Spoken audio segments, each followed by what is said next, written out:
खाली हूँ, शेयर करना चाहता हूँ। हो सकता है कुछ को बोरियत भरी लगे और कुछ को वो अच्छी लगे, फिर भी मैं आपको सुनाने की कोशिश करूंगा। मेरा नाम तारा प्रकाश तिवारी है और कुछ सालों के पहले, तकरीबन 20 साल के पहले मैंने अपनी जर्नी स्टार्ट करी। मैंने अपना MSc एग्रीकल्चर किया, उसके बाद मैं हैदराबाद चले गया। मेरा बैकग्राउंड इस तरीके से है कि मेरे फादर आयुर्वेदिक फिजिशियन है, वैद्य श्री रामचरण तिवारी। उनका आयुर्वेद के प्रति पैशन जो है, उनके ब्लड में आयुर्वेद है। वो आयुर्वेद को जीते हैं, आयुर्वेद को महसूस करते हैं और लोगों को आयुर्वेद के लाभ पहुंचाते हैं। हमने बचपन से देखा है, जब हम लोग 5वीं 6ठी क्लास में थे, जब से हमें समझ आई, तब से हम देखते थे कि हमारे फादर के पास बहुत दूर दूर से, जैसे आज सेमिनार के लिए मुझे पता चला कि कोई 100 किलोमीटर 150 किलोमीटर दूर से अपनी गाड़ियां लेके आए हैं, उसी तरीके से मेरे फादर के पास आज भी और उस समय भी 200-300 किलोमीटर दूर से लोग गाड़ियां लेके आते थे। कुछ लोग ट्रैक्टर लेके आते थे, कुछ लोग अपनी गाड़ी से आते थे, कुछ लोग बस से आते थे, अपनी दवाइयां लेके जाते थे, फादर को दिखा के जाते थे और उनको लाभ मिलता था। औषधियां, हमारे फादर बहुत सारी औषधियां घर में निर्माण किया करते थे। जड़ी बूटियों का हमारे घर में हमेशा वास रहा है, हमेशा जड़ी बूटियां हमारे घर का हिस्सा रही है। तो आयुर्वेद कहीं ना कहीं बाय डिफॉल्ट मेरे दिल दिमाग में हमेशा रहा है।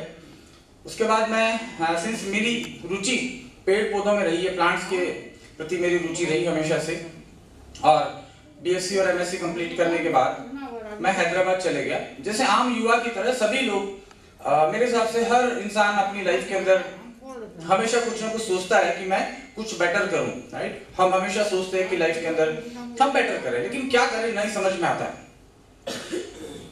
मेरी भी इच्छा थी कि जिंदगी में कुछ बड़ा करूं, कुछ बेहतर करूं, लेकिन ये समझ नहीं था कि मैं क्या करूं। और उस समय तक मेरी सोच यहां तक सीमित थी कि मैं अपनी लाइफ के लिए कुछ बेटर करूं, राइट।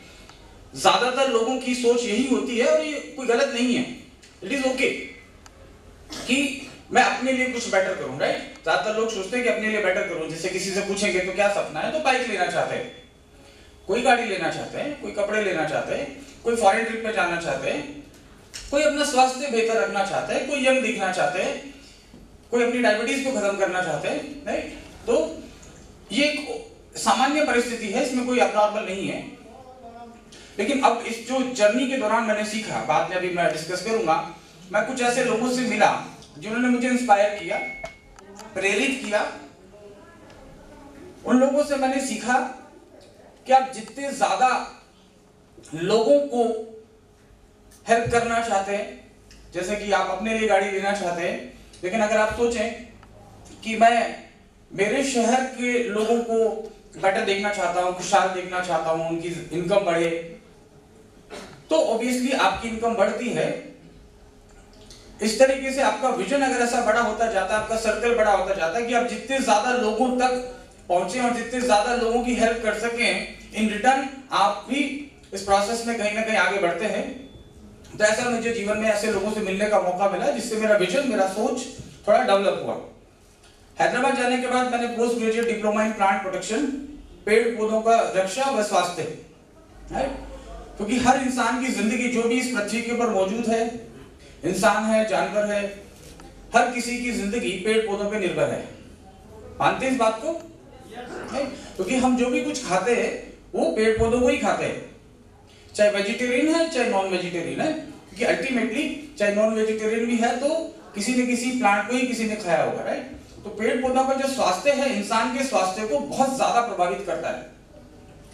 अगर जो वनस्पति, जो पेड़ पौधे, जो वृक्ष है, उनका स्वास्थ्य बेहतर नहीं होगा, यानी कि उनमें बीमारियां होगी, उनमें वो गुण नहीं होंगे जो होने चाहिए।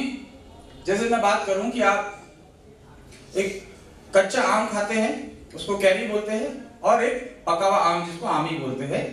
तो कैरी के कुछ और गुण हैं और आम के कुछ और गुण हैं, यानी कि वो पक गया तो मेच्योर हो गया। इसी तरीके से हमारी कोई वनस्पति है, अगर वो पहाड़ों पे जैविक तरीके से उगाई गई है, कहीं साफ सुथरी जगह जहाँ पे जलवायु, पानी बहुत अच्छा हो, तो वहां के जो वृक्ष है और उनके जो उत्पाद हैं, चाहे वो फल हो, फूल हो, जड़ हो, वो ज्यादा पौष्टिक होती है। ये तो सब लोग समझते हैं, छोटी सी बात है, राइट। तो इस तरीके से पेड़ पौधों का स्वास्थ्य हमारे इंसान के स्वास्थ्य को प्रभावित करता है। ये सब चीजों को मुझे जानने का मौका मिला, मेरी नॉलेज धीरे धीरे बढ़ी। और उसी समय मेरी मुलाकात एक ऐसे सिस्टम से हुई जिसको बोलते हैं नेटवर्क मार्केटिंग।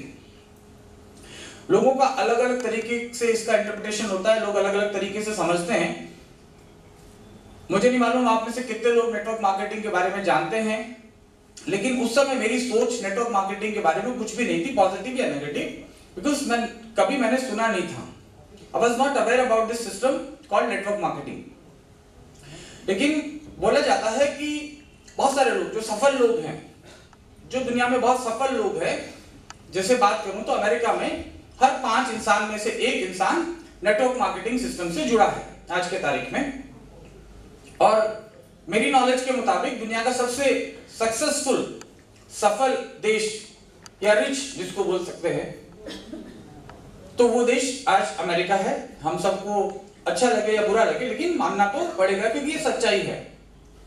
और वहां सबसे ज्यादा लोग नेटवर्क मार्केटिंग सिस्टम से जुड़े हैं, क्योंकि वहां लोगों का ये समझ है कि हम अगर टीम वर्क करके मिलके काम करें तो ज्यादा सफल हो सकते हैं, राइट। साथ ही साथ उन लोगों का ये भी कहना है कि बहुत सारा पैसा अनावश्यक रूप से अननेसेसरी हम एडवर्टाइजमेंट पे खर्चा करते हैं। जैसे आप विज्ञापन देखते हैं, जुबा केसरी, पहले तो साहब 1 स्टार आते थे, अजय देवगन साहब, अब उनको पैसे ज्यादा मिलने लगे तो दूसरे महाशय ने भी कहा साहब मुझे भी जुबा केसरी खाना है, मुझे भी ये गुटखा खाना है क्योंकि मुझे भी पैसे चाहिए, तो उनको भी दे दिया। अब उनसे प्रेरणा लेके, क्योंकि जो स्टार से लोग इन्फ्लुएंस होते हैं तो उनसे प्रेरणा लेके जो नहीं खाते थे वो लोग भी खाने लगेंगे, क्योंकि वो सोचते हैं कि ऐसे जुबा केसरी हो जाती है, ऐसे ऐसे होने लगता है, जैसे अजय देवगन के साथ हो रहा है, ऐसे शाहरुख खान के साथ हो रहा है, वैसा हमारे साथ भी होने लगेगा। तो लोग इस तरीके से लोगों से प्रभावित होते हैं, प्रभावित होकर उन कंपनियों के उत्पाद को खरीदते हैं, जो कि अनावश्यक रूप से लोगों के ऊपर बर्डन आता है, खर्चा आता है, उत्पाद की क्वालिटी अच्छी है या नहीं है।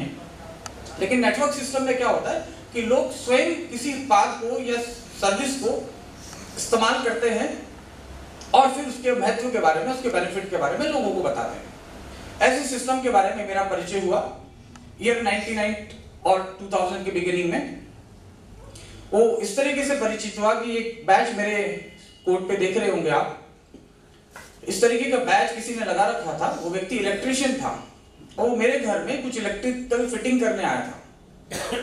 तो मेरी सरप्राइज ये थी कि ये बंदा इलेक्ट्रिशियन है और उसने बैच लगा रखा है, उस बैच पे लिखा है lose weight now ask me how, वजन कम करें मुझसे पूछे कैसे, ऐसे उसके बैच के ऊपर लिखा हुआ था।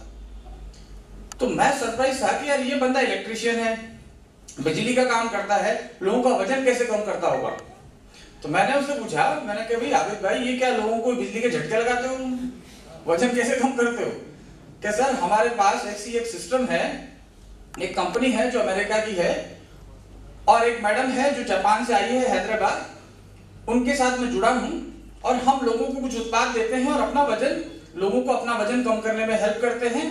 हमारे कुछ न्यूट्रिशन के प्रोडक्ट हैं और कंपनी हमको पैसा देती है।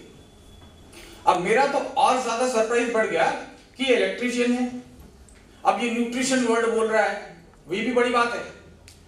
कितने लोगों को मालूम है न्यूट्रिशन का मतलब? मैं सामने खड़ा करके डिटेल में पूछूंगा।